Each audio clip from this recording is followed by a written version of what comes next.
Hi there, it's Kevin with the Rogue Market with that time again for another dump from Wizards of the Coast with a half-baked event, which apparently they did last time around with Ixalan. I don't know. I can't remember that far ago when Ixalan was released with this Dino-Sized December event that is, let's call it what it is. This is just a way for Wizards of the Coast to try and dump more products, at least going through LGS rather than going through Amazon or other outlets to dump this product. They are going to offer these boxes to distributors for a cheaper price to then sell to stores to run this event. And we covered this one. I think I covered it on the Rogue Deck Builder channel that was supposed to happen last week, which did anyone even attend the the Innistrad Harvesttide Festival that was supposed to celebrate Halloween by doing a event that was a two-headed giant, which I don't think the Wizards of the Coast thought it through because you only got like 8 packs and a collector's with two-headed giant. And I think they are thinking that the collector's booster would be like the equivalent of 2 packs. If you've ever opened up a collector's booster and tried to actually draft with it, typically some can be incredibly overpowered with playable cards, but oftentimes you get a lot of cards that actually are not as, they're not equivalent to 2 packs at that point with actually being able to create decks. So yeah, I'm wondering how everyone's event did attend Harvesttide worked out. Again, let's call it what it is. It's a way of Wizard Coast of trying to act like they're doing things for stores while, they're camouflaging it as that, while the real goal is just to dump a lot of this product that is dead. And so how I understand how it works with Wizards of the Coast is they do a little bit of warehousing themselves. So they have some warehouse. They print the product that goes to their warehouses. I believe they have one in Texas. They have one. They have warehouses scattered throughout that then the distributors buy from. So when distributors need more of a set, then they go and buy directly from Wizards. Wizards sends it to distributors, and the distributors carry some. There are some distributors who don't like to carry any. They basically just order and then get rid of it and order and get rid of it. And then, of course, stores buy from the distributors, and that's kind of how the chain works. So apparently Wizards of the Coast is still buried in especially drafts. And so they're trying to come up with these ways. There have been supposedly some internal documents about the effects of the Amazon dumps and how they're absolutely destroying their strategic partners. And they're looking for a way, okay, well, how can we move this product through our traditional LGS models and still be able to clean those warehouses? Because in the day and age where retail space, or not even retail space, even warehousing space is quite expensive, and even storing things is quite expensive, comparatively speaking to yesteryears where that was the cheapest part of kind of the manufacturing process was the storing process. I think that manufacturers are looking to really clear they don't want to build more warehousing, and distributors are really capped too. And so that's the main reason for these Amazon dumps. It's cheaper to rid the product, and if they need to reprint it again, they'll reprint it again. We saw that with like Kamigawa, where it did basically evaporate the supply of what they printed with collectors boosters, draft boosters, set boosters with Kamigawa, and then it led to them having to do a reprint of Kamigawa. And now we're seeing Kamigawa being one of the sets that is being blown out here. So this is the problem with Wizards of the Coast. Actually, Kamigawa is not on here. That is, why is it Commander Masters? Okay, this is a little bit different than what my distributor is putting on sale. So it's funny here that there's a little bit of miscommunication, I think, between Wizards of the Coast and distributor, because the distributor sent the list and they put the draft boosters on sale that were for this event. Yeah, this is funny because this is different than what I got with the email from the distributor of what they're putting on sale. So the dinosaur, let's just go over here. I lost my train of thought where I was going with Kamigawa. That's what the Kamigawa, and I believe even for XL probably one, triggered reprints. Like they didn't have enough inventory of what they printed for the initial waves, and they did multiple waves again. And now it's like, oh wait, actually we don't need this. Let's just dump it on the market. So that's where the margins with Wizards of the Coast just must be so astronomical that it just makes sense to continue to do this, to continue to just like print, and whatever the market decides that these boxes go for, then they're okay selling it at, which makes me really scratch my head with the new price increases for things like play boosters, or just the price increases we've had in the past couple of years.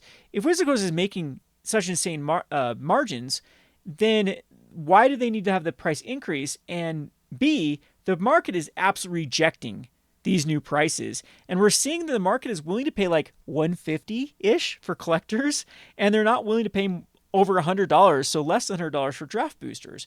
And both of those, if you want to do your typical markups of 40% with retail industry standard, that's what you do, then they're not even coming close to that. So, of course, stores are getting butchered because they have huge overhead to pay for. And so carrying these type of products, and this is something I also always want to explain to these people that don't understand, simple economics when it comes to retail stores, is each product in your store is actually competing mostly with other products in your store. And so if I can actually there's a finite amount of money in an area that you're going to be able to squeeze out of people coming into your store. And so you need to make the best bang for your buck for what they're purchasing. So the better markups you can get, the better margins you can get from a customer actually coming in and spending. I've said this story before multiple times on this channel where, I've had customers that spend thousands of dollars here. But it's one of those situations where like, well, I'm going to be up front with you, Kevin. I will help support your store if you sell it to me at this price because I can get it from Amazon for this price. So I'm willing to pay a little bit more. And at that point, a sale is a sale. And then I'm like, okay, well, I'll make that sale. But I can't do that at a scalable rate to realistically try to get that out of all the customers. So that's why most retails and a lot of games too have like manufacturer acceptable price where they don't go below a certain margin because you need to be able to capture that amount of margins, your return on your investments, to be able to realistically pay your overhead, pay your employees, and still grow as a business. And so with Wizards of the Coast throwing the manufacturer's suggested price out the door and never having a map, I'm not the biggest fan of manufacturer acceptable prices. It's really caused this market sets the price of what they're willing to pay for. And I think that Wizards, when they originally did it, they're like, oh, we can go way above. And so people don't feel bad about paying $325 when we saw that with like Modern Masters 2017, which had like triple, like 3x markups of what, the from distributor cost to what it was selling on the open market. And Wizards of the Coast is like, oh, see, we can help people out by getting rid of this MSRP. That way, stores won't get butchered or people getting so upset because we don't know what the cost is. That's a little, but I mean, the market's smarter than that because of course information is going to get out there and there are people that are willing just to significantly blow things out for very, very small returns at this point. I've talked about this before with what I call like the soulless online sellers that just go from one product to another product, just trying to just fire sell everything and make minuscule because they have just massive operations. And I think that they're going to be really hurting in the future because having the stability of an LGS is a huge advantage because you actually have purchases that you wouldn't get from just people browsing online. And so the LGSs can play the online game, which they should be doing at this point, but they also do have that advantage, even though it does come at the cost of overhead, which I think we're going to see a reduction in online sellers in the future because it's just not feasible with so many what I call cooks in the kitchen. Anyway, I'm getting off on some massive tangents here with talking about how this Dino-Sized plays into kind of the market here. So going back to market price, I've noticed that if you're looking at recent data on like TCG Player eBay, the market is actually setting the price now. Of course, it is going to be anchored on how much you can get off Amazon with these Amazon dumps. So Wizards has really shot themselves in the foot with this. They want to increase the price of play boosters, yet they dump stuff on Amazon. So now the market starts to figure out like, oh, well, this is actually the price that we're willing to pay for draft boosters, collector boosters, and whatnot. And now with everyone getting absolutely murdered with their I wouldn't even call it investments, just purchases where they, purchase a collector booster at release for $250 or something, and then they can get on Amazon for $105.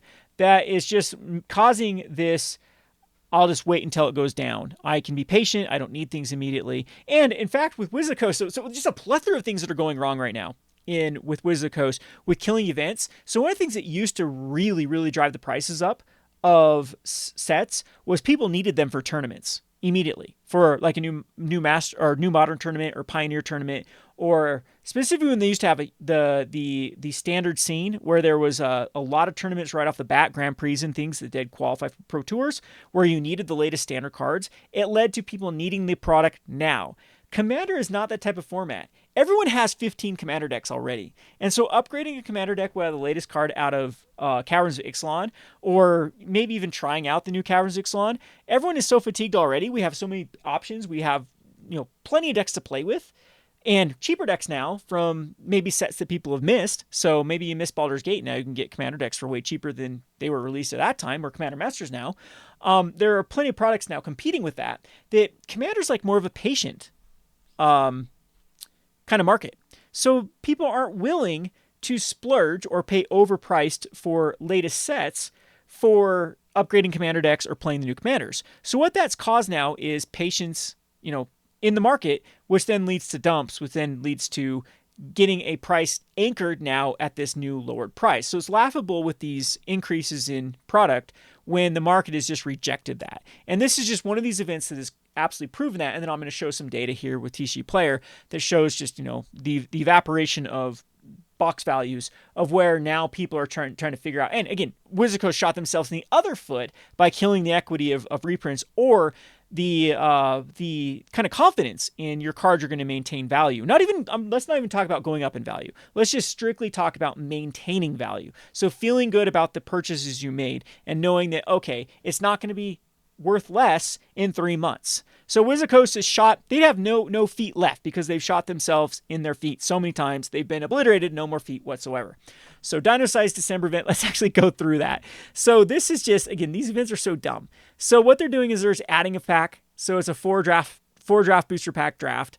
And it's going to be a chaos draft with supposedly these sets. But again, they've miscommunication with the distributors because distributors sent a different list of things that are going on sale. If a store does run this event, they're getting one free box of March of the Machines for, I don't know, prize support, whatever, just running this, which again has the value of about $80. So again, that's nice from Wizards of the Coast to run this event, but it's going to cost a lot more to run this event based upon the kind of potential. Like that's what Wizards of the Coast doesn't understand too, and there's a lot of feedback from other WPN stores of why they didn't run the Harvest Tide. It's like we already had things scheduled on those events that were going to draw more people than this half-baked event that some intern threw together at last minute. And again, this is the same thing. Look at the promo. They just use like this. Look at this image here. Like how long did it make them to kind of make this? So this is like a cookie cutter like overlay, and then they take an art from Magic the Gathering, throw a little logo on top, put a while supplies last with the trademark here, and then not even have any sort of fonting, just boop, Dino-Sized Draft December Play Chaos Drafts, star. Like this is the promo they're going to put out. Again, I don't really hate this idea if Wizards of the Coast needs to dump product by trying to run events, but they should put some creativity in this. They should actually look for some fun ways that are different and try to actually get people to come to stores to play in these events that are kind of new, kind of refreshing, not boring old draft. So chaos draft with 4 packs instead of 3. That's the drive. Hey guys, we're going to do a Dino-Sized draft. You get 1 more draft booster pack. If this was so much fun to play 4 booster drafts, you could do it any Friday Night Magic. You could do it any time of the week. The stores could put this together at any time and come up with better posters and better promotional material than this monstrosity of an icon here, which is going to be sent out. Like this is just pathetic at this point. So the one silver lining that I hope that Wizard does is they really need to capitalize on that companion app that just spams people about events, and then maybe they can actually get people to come to these events. But I still believe that they should put a lot more effort into finding some creative ways to do this. Like there's nothing wrong with blowing out product that needs to be blown out. If you're not in a warehousing business, if it is costing you too much money, it's easier just to reprint stuff if it needs to be. And obviously you've overprinted because this is why you're doing this, these sort of dump events. It's pretty pathetic that this is what you come up with. It's just a boring, dusty old 4 draft booster pack. Or if you want to do sealed, you get 7 instead of 6. Ooh, whoop-de-doo. That's the difference here of just trying to run these events. So again, this is just uninspired. It's going to be boring format. It's not really thought through. And at that point, it's kind of pathetic. So these are the sets that they say are available. The lists that I got from my distributor that are going on sale are going to be Innistrad, Crimson Vow, Wilds of Eldraine, Streets of New Capenna, Phyrexia All We Won, March of Machines, Kamigawa, Dominaria, and the Brothers War. So the recent standard sets are the ones that they are putting on sale based upon these going on sale for them to get from Wizard of the Coast. So it's going to be $80. $80 is going to be the new cost that stores are going to pay. I mean, give or take fees. This is one of the distributors that's already released their pricing. Possibly some of the other distributors might go a little bit lower. A lot of them already have deals. There's a particular distributor, if you buy cases, you can get them already down to around that price. And we've actually seen like a Halloween sale and just a regular old distributor sell these for cheaper in the just trying to remove their own inventory recently. So this sale isn't the greatest to begin with to supposedly support this sort of event. Now, of course, Wizard of the Coast realizes that stores could just use this as a way to get cheap boosters and sell them online, which again is what's going to happen, which again, I think this is what they want to happen.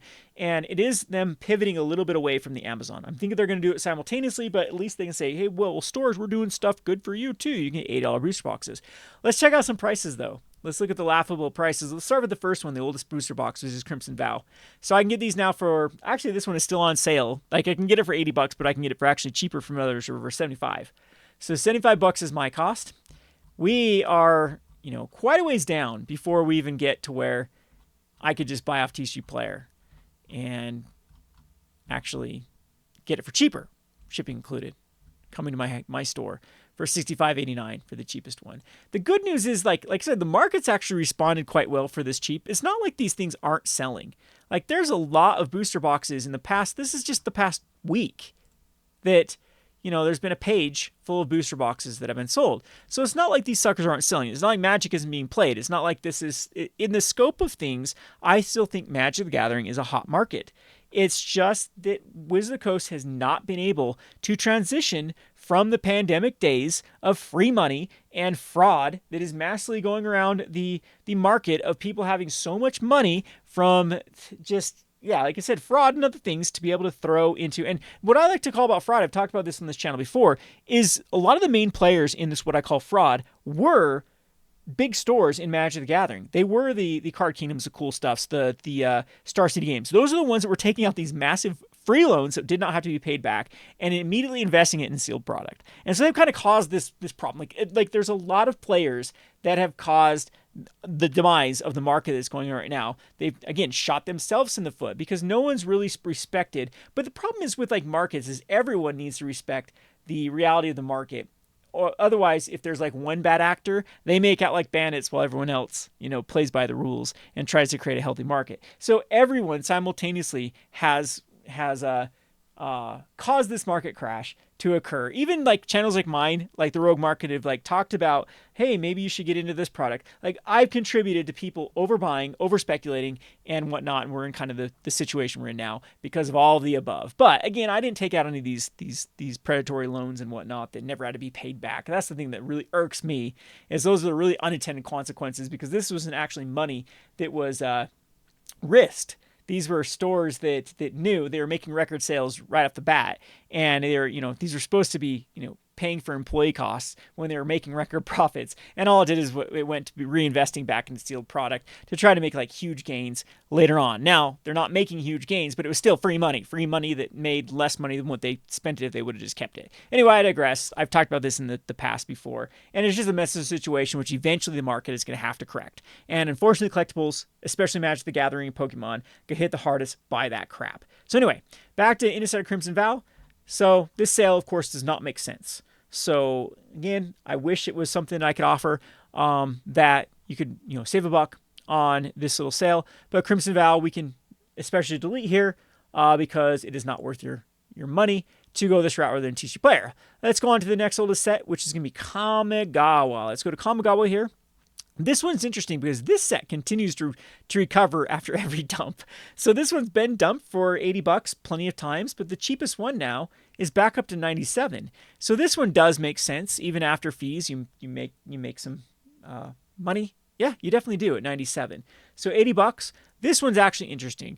Neon Dynasty is going to be a beloved set. This is still the $1 million question: is Magic the Gathering is going to have to compete with newer products for these boxes to go up with dodging reprints. There are some money cards in this, but is Wizard of the Coast going to be too tempted to print Bezeju as a chase card to try to sell a future set? And in my opinion, Yes, they will. And so I don't really have a lot of faith in these boxes being able to contain just chase cards to justify their price. Now, one thing about Kamigawa that is interesting too is this is a beloved draft format. I've talked to multiple people that's their favorite draft format of all time. People just love this. So with play boosters might killing the limited experience, maybe this will be the nostalgic draft box that goes up like an OG Dominaria or War of the Spark or like Kaladesh's, these type of ones that people love to draft them and collect them. So it gets kind of the double dipping. So this one, I'm going to put in the category of this one is actually a buy and actually a win. So if you are a patron of mine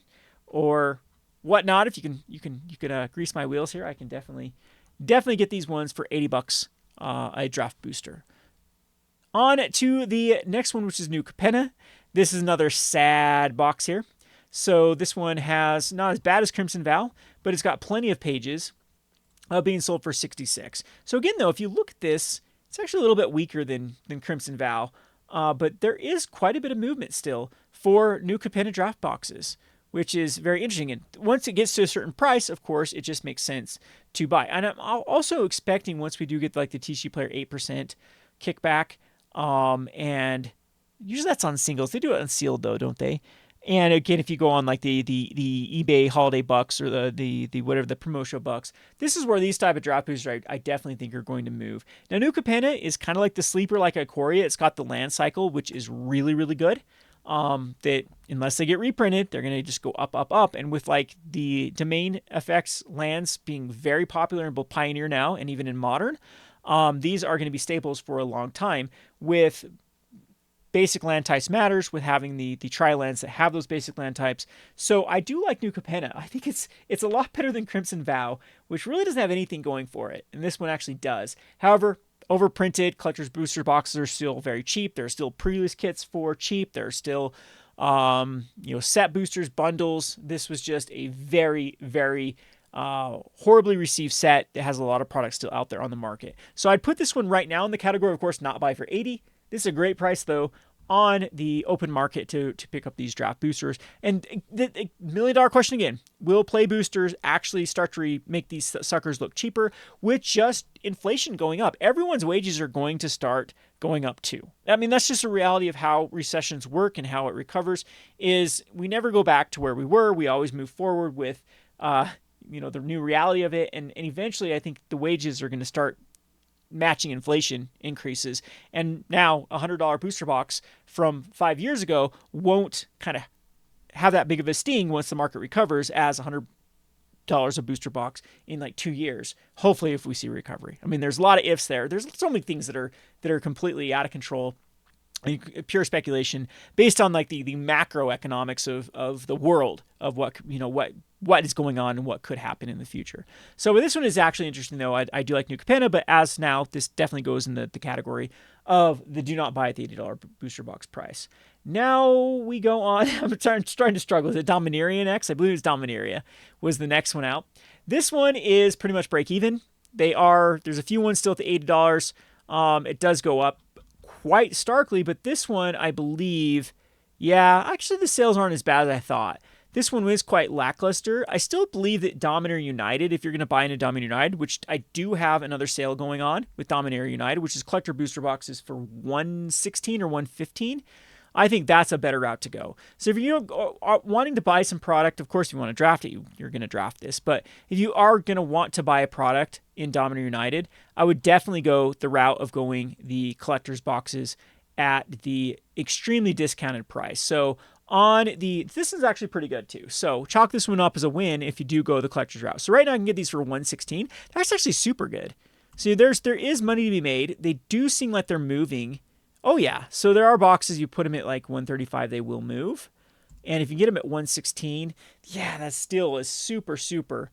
With shipping included, that's like break even, so still at the $116 price. But if you are looking for Dominaria United, chasing Shieldreds, I would rather go the collector booster than the draft booster box at $80, and specifically with TCG Player being super low with these draft boosters. So Dominaria United Collector is where I'd go with this one. I would put the draft boosters in the category of a no buy right now. I'd put the collector boosters as something that is definitely worthwhile. There are Legends cards that are contained in this. I think it's a really, really good buy at this point if Magic the Gathering can somehow recover. That's the candy. I keep saying the $1 million question. If someone can answer that question correctly, that's and they do kind of go out on this unprecedented. I mean, $100 collector boosters, $150 collector boosters when they were $190 out the gates at distributor price, which this one actually did sell like crazy, I believe. If we go back to like a year ago, they were going for $185. If we go back to, okay, we can't go back even further than a year. Thought we could. I believe these were even more when they got up to like $225 because people chasing Legends cards, if I remember correctly. Now on to the Brothers War. So Brothers War is another one that's right around like the break-even mark. It does start to increase after these kind of low-end sellers here. That is moving, though, only in the 80s. So it has gone down, of course. Look at this. Everything has gone even down in the last, it's gone up from here. That must have been an Amazon dump. Gone back up. Brothers War is super interesting because the slot, this is the cheapest way just to get those slots. And the reprints in the inventions, or what do they call them? The schematics. Is it called schematics? I can't remember what they were called. These suckers have some good value if they miss reprints, subsequent reprints. The problem was a lot of them were already reprinted in Commander Masters. They were kind of the chase cards out of these artifacts that were in that slot. Draft Booster, though, I think is the right route to go compared to set and at the $80 price tag. This one is kind of on the border of buy or not buy. I would like to see some steeper sales than $80 for draft boosters for Brothers War. However, I would not fault you if that's the route you're going. If you're going to want to, draft this sucker, use them as presents. This is a good way. Again, this is pretty cheap way. Like people are talking about, I remember the good old days of $10 drafts. Well, this is $10 drafts if you want to do them at cost for sure. Because you go 36 divided by 80, you're down, even with price support, down below $10. So this is another thing I like to encourage people that if you don't have a local game store, or if you just want to start doing this on, as a little bit of a side hobby, is if you do have enough friends to put together either leagues or drafts, this is an inexpensive, fun way to get into Magic the Gathering at a discounted price with these sales going on with these draft booster boxes. Because again, drafting at $10 that's pretty decent. Again, with prize, we do it all day long at our store. If we get people to draft here, I do $10 drafts at cost all day long because at this point, this does make sense for 36 packs. Again, I was talking earlier about trying to eke out as much of a margin from customers because I have a finite amount of money that can come in locally. However, what I like about doing drafts as a store is all that contributes to an ecosystem because those cards then become traded in, or they just come into this local economy that saturates it with cards that then eventually all roads lead to Rome. In this case, we are Rome, the local game store. So eventually all those cards get trickled back into us that we can make profits off of. So that's why I love doing like drafts at cost or having what we call these loss leaders, like pre-releases and whatnot, because it's just good for the kind of ecosystem. But I'll have to talk about those kind of strategies another day if you are looking to kind of make your own play groups. If you're in like a rural area like mine that will never support a game store, definitely reach out to me because I used to actually run these play groups before I had a store. And it was a way to play Magic at a very, very discounted price and still have fun. And all you need is a couple tables and a place to meet. And you basically have the effect of a local game store. I hate saying that as a local game store owner, but again, that's what you just need. You just need a place to gather and people to gather with and spread the word around, and you're basically fine to do. So again, this one I'd put in the category great as a gift. I wouldn't fault you at $80 a box, but it definitely isn't a buy at this point. Now let's go on to the next one, which is going to be Phyrexia All Will Be One. And this one does look like it's in the category of a buy because it did go back up to 95. The market's been, okay. There was the last one sold for 100, but it's been pretty good at the 90s at this point. It's actually, the sales data seems kind of weak, but this was one of the best-selling sets of all time. Now, again, this is indicative of a very, very, very overprinting era we're in. Because if this is the best set, standard set sold of all time, apparently, I mean, I don't have the verified numbers because, that's hard to do. Like, only Wizards has that. But when people have broken down the TCG player numbers and the eBay numbers for this and compared it to sets of the past, supposedly this is the best-selling standard set of all time for the week or the month coming out. Now, I would argue like Battle for Zendikar, Theros, Cons of Tarkir, where they're going to have a leg up on these type of products is they had a lot less products to compete with. So those sets sold for months and months and months and were drafted for months and months and months afterwards.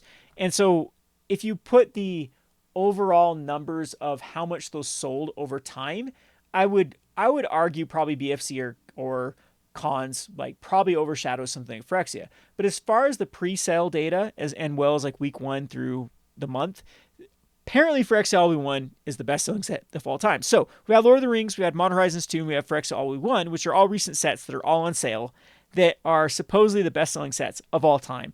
And we are still seeing like boxes sell for under distributor price. This to me just shows you that we don't have like a kind of downturn in the Magic the Gathering product. We have a manufacturer that refuses to come to Jesus here, come to terms with they are overprinting and they need to stop overprinting.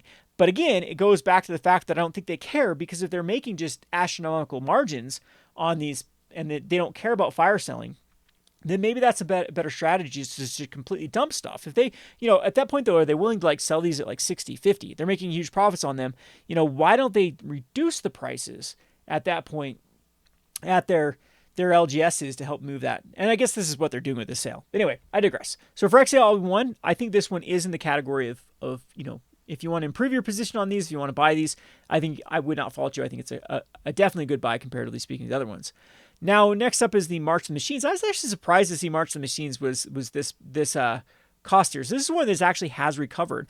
Now, this slot too with I'm trying to think of the universes, not Universe Beyond, that's the other one. They had the Legendary Creature reprints. There are some good cards in that. And it does look like the Draft Booster boxes have been recovering. They've been selling at $95. This is going to reduce the cost quite significantly with these $80 boxes. But this is another one that I absolutely think is a great buy right now. This, unfortunately, March of the Machine was released with a lot of products competing with it, with people still buying into Phyrexia. The Oil Slick cards came out of the bundles. Lord of the Rings came out around the same time period. This just crushed these sales. And so I don't know. The supply of these actually might be a lot less. It might maybe have not triggered reprints. But this is actually pretty good sales. Well, this is actually pretty bad sales compared to the rest of them. And yeah, I think it's just people just didn't buy into the set, so there's a lot less competition, which is crazy because that's the one thing that's going for the set, is it's not being competed with all the other people that did go heavy into the other sets. So March of the Machines, yeah, I think this one there's two warning signs about this. Is if that's the case, if Wizards just blanketly printed the same amount of products for each set. This might be the reason why they're giving the free box to all the stores. This is the one they picked for the free box. If you remember going back to the Dino-Sized event, this is the one that they do get a free box of charge for March of the Machine. So it's probably the one they actually want to get rid of the most. So this, I think, will lead to more dumps in the future. So that is the buyer's beware for this particular one. This might not be the cheapest one to get. We might see $65, $70 boxes come Black Friday sales, Cyber Monday sales, things like that. The Wizards is definitely going to take part of. Distributors definitely going to take part of. So again, I wouldn't fault you 80. There is definitely good margins at that point for $80 box. But yeah. And I believe that is the last one for the standards. Those are the ones again are on sale. I'm expecting these ones though to go on sale. The Commander Masters, the Dominator Remastered. I'm actually very surprised that distributors have not blown these ones out yet. I had a slight sale for the Halloween sale for Dominator Remastered, but it wasn't, again, if you compared it to what was going on TCG Player and eBay, it was like not even worth talking about because it was cheaper on TCG Player. And same with the Commander Masters. Distributor price has still not got down to where the TCG Player price is for Commander Masters. And Wilds of Eldraine, oh yeah, that's the last one. Wilds of Eldraine is also $80.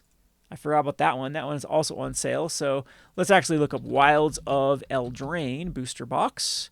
Draft booster pack, not booster pack. I'm terrible at searching things. That's why I like to be prepared for this. We go to sealed product and set. Okay, draft are pretty decent too. So it's still going down. But yeah, this is actually one of the higher ones. And it's still selling because it's one of the later sets. So this one at $80 does make sense. But again, this is crazy. This is the in-set standard. Yeah, we do have Ixalan coming out, but not for a couple weeks. This is the current set, and they're already blowing it out. Oh boy, Wizards. You have an overprinting problem. Tighten up your belt. Yeah. just that they have to. And there has to be some realization from them that this is not sustainable long term. Hey, we can even use Lost Caverns Ixalan. Will they actually put it on sale for this event, even though it's a brand new set? Probably not. They want to not do that for a couple months for that sucker. So again, it's just these are very attractive prices though, because the original, so before fees, most distributors sell these between 92 to 97 for draft boosters for distributors. And then after fees, like typically stores are going to use credit cards. I do. You're going to get charged like a 2.5% credit card fee from the distributor. Sometimes there's shipping charges on top of that. There's handling charges. Like one distributor always charges $7 regardless. You do an order, you pay $7, and so it incentivizes doing large orders. Smaller stores though, that actually does, you're doing a $500 order, there's another 1-2% at that point, paying $7 for shipping and handling. So all those do affect the overall price that stores get booster boxes at. So for me, like a good rule of thumb, when I'm buying things from distributors, I do mark it up 5% to cover all fees and PayPal transactions, whatnot. So anyway, these are available if you are a patron. This is a good time to actually go check it out if it works for you. Patreon.com/RogueDeckBuilder to see if this subscription service is something that works out for you. I love giving back to all of my fans. I love being able to support you. I mean, you guys are kind of my local game store. I mean, I want to be your online kind of guy, your go-to person to get cheap Magic the Gathering products. So it's a nice little operation of you scratch my back, I scratch your back, and we can help each other out. So anyway, yeah, I'm going to expect more of these. This seems to be the future. It seems that the Wizards of the Coast is doing this every few weeks, and at least they're incentivizing like distributors to sell stuff to local game stores. But all in all, it's going to take a while for the market to recover. So I've kind of rambled enough for this particular video. Yeah, this has been a long video discussing the Dino-Sized December. I hope you had a lot of information that you found helpful. If you did, be sure to give that good like, bell, subscribe, shenanigans, give me a comment, tell me how I'm wrong, and we will continue to analyze the market on this channel. This has been Kevin with the Rogue Market. Thanks for watching.